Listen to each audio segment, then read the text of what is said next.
sa baka natin. Ang aking ginagawa. Palito muna natin. Kaya na natin mag-brown. Ang ating sapa. Sa kung natin ang magkukuha tayo ng pochirong isda. Ilang bastang isda. Dahil yun na natin ito. Mag-isa na tayo na bawang sibuyas na kasi.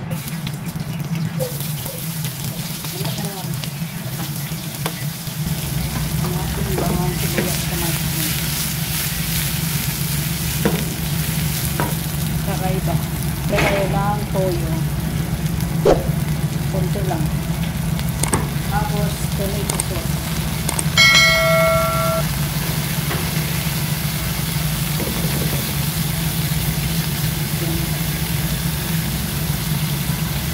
Tapos tomato paste.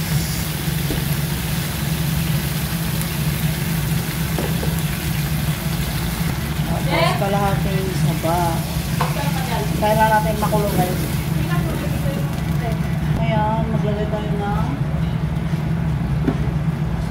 paminta. Woo!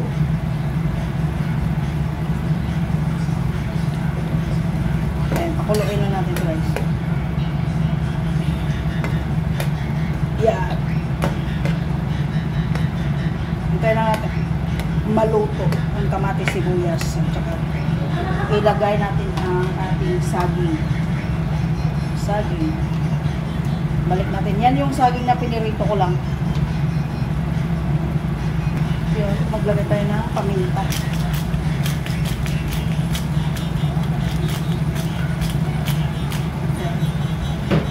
Diba? Simple lang. Pochirong isda.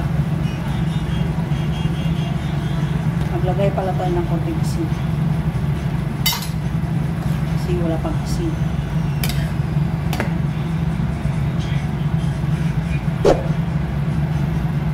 Ngayon guys, yan.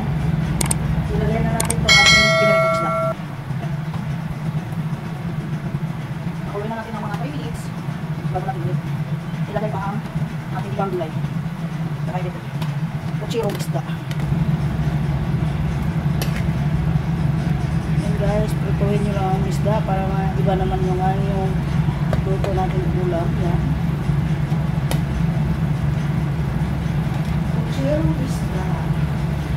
Tapos, meron pala ako slice na repolyo.